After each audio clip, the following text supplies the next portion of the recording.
Hey everybody, it's just another gamer, and we are here with some more Gladiator Manager. We are currently playing tournament mode, and I'm going to be giving you guys some tips and tricks on things you can use to play the game and be better at it.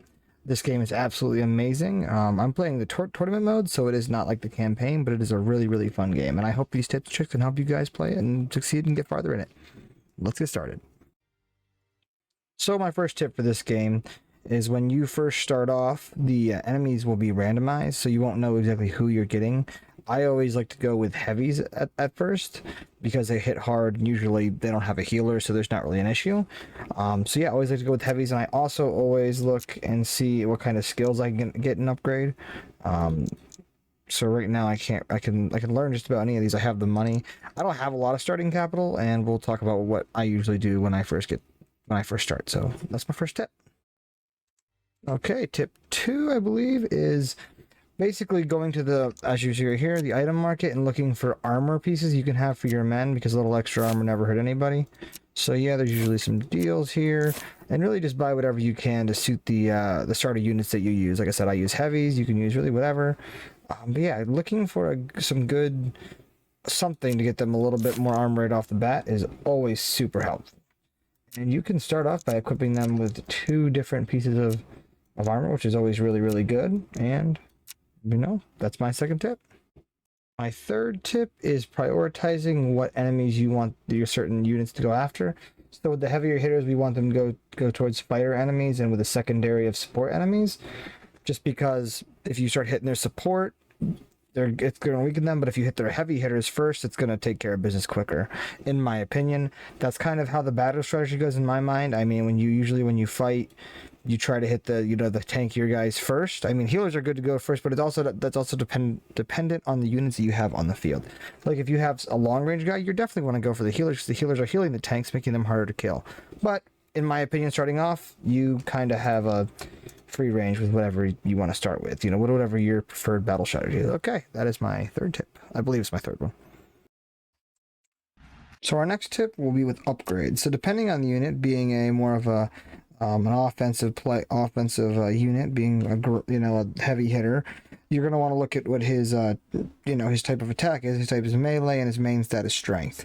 So you're definitely going to want to dump some into strength, but also as a brute force kind of guy, you're going to want to dump a few into strength and some into health. So he's not only a hard hitter, but he also has that ability to stop from being absolutely destroyed on the battlefield.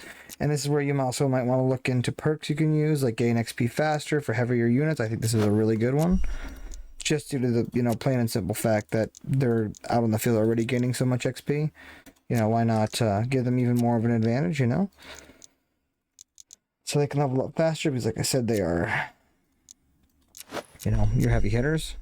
He's already up there. Okay, that is that tip. Let's move on to the next one. A really awesome piece of advice is when you get your rewards, it can either be people or it can be items. One thing I like to do is I like to get people that I haven't tried out yet, or haven't tried out in a while, and I'll get them. So I'll use them, I'll use them as a filler for one round where I think I have a little extra leeway, so I want to see what they do. But it also gives you a great opportunity to try out guys you probably wouldn't try out, and it's really, really good for tools, because when you get items in these rewards, you can get items that are either like a level above you, which are really, really cool and awesome. So that's just something I want to throw in there for you guys. So another really good helpful tip is when you're thinking about getting a new person, going for a healer. I would for my first healer, I would always go with the cleric, because not only can he heal well, he can heal, but he can also attack. People like the priestess, she can heal, but her attacks are kind of useless. So until later in the game, I think the clerics are super, super useful, and they will help you guys in your playthrough, because when you have him on the front line, not only healing, but also attacking, he's doing 2 jobs and not just one. Not that the priestess isn't awesome and some of the other healers aren't, but the cleric has a double, he has twice the amount that he can provide for your guys' teams, when the priestess really only has 1. I mean, she can shoot shields and stuff, but it is not half as useful until later in the game. Early in the game, I think the cleric is really awesome, so I just suggest picking him. Okay, on to our next tip. Another awesome character is the Necromancer. I can't tell you how many times he's come in handy when I'm losing my super strong guys, and he's able to resurrect them from the dead, and then I have a healer that heals them passively while they're fighting. Absolutely amazing character. He also goes really good with the witches combo. I can't remember all the witches skills, but absolutely awesome duo. They really complement, like the healer and the necromancer really complement each other, so they're really good to have on your playthrough. They really do just make it like, especially when you get other people that summon creatures, like smaller creatures, that they can constantly be re-healing if they have enough like stamina and enough magic stuff. Like it can turn like the entire, and they can even heal enemy combatants to be on your side, which is insane. After you kill a bunch of guys and you have 4 of them, right? Or not, you can't 4 at a time, but you have them start raising up and fighting their own people. Crazy when it comes to big waves and higher levels of people. Okay, on our next tip. Another super big tip that I have is making sure your people have good stamina, because things like the warlock, if he doesn't have enough stamina, he can't summon his bigger and better dudes. And also with whatever they are called. Oh my god, I can't read. They also can't use some of their attacks if they don't have high enough stamina, because they'll constantly be waiting for their stamina to build up, and they'll be darn near useless. Like I said, the warlock, he cannot summon this big guy without enough stamina. So make sure you're constantly making sure you're pumping that. And also with these guys, they also get the ability to swing more and produce more damage if they can, hit with more. Also kind of with movement and agility. Agility's okay, but that's better for like long range bowmen and stuff. But yeah, that's just a good tip that I think will help you. Another good tip is not being afraid to try out new guys, especially if you're a little concerned if they're not gonna like make the normal what do you say?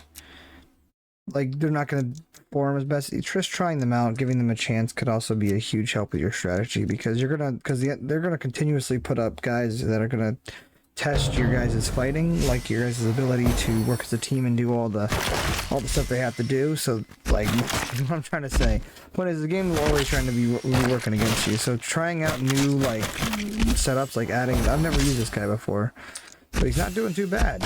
I like some of his passive abilities are pretty cool. They help out the team. He's actually a pretty good hitter for being a lower level mage like guy, and it honestly works to my benefit, because I don't, like I said, I don't usually use him, and trying new guys out really does help. And knowing when to also upgrade your front lines, like these orc guys are awesome, but eventually I'm gonna have to get some more harder hitters. You know what I mean? But yeah, on to the next one. Another good tip would be looking at perks, because perks can change the game crazy. Like I personally love the experience perk, because it really helps in the early game. Like you can go from getting half the amount of XP to twice the amount, or at least whatever we got here. Let's see.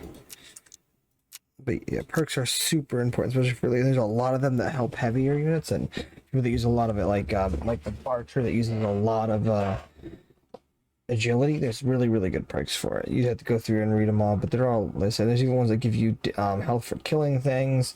They're very helpful, especially when you're trying to get a build of like medium, heavy and medium fighters. But just a really good thing to look out for. Definitely highly suggest looking into it when you're going for a specific build. Okay, on to the next one. So I really hope you like the tips. I hope you find them helpful. I really appreciate you watching this far. If you got this far, you might as well leave a like. I mean, if you like the video, maybe even a subscribe if you're feeling extra generous. And if a dislike, throw it in the comments why you didn't like it. So yeah, just thank you so much for watching. I really appreciate you guys, and thanks for all the support. Have a good one.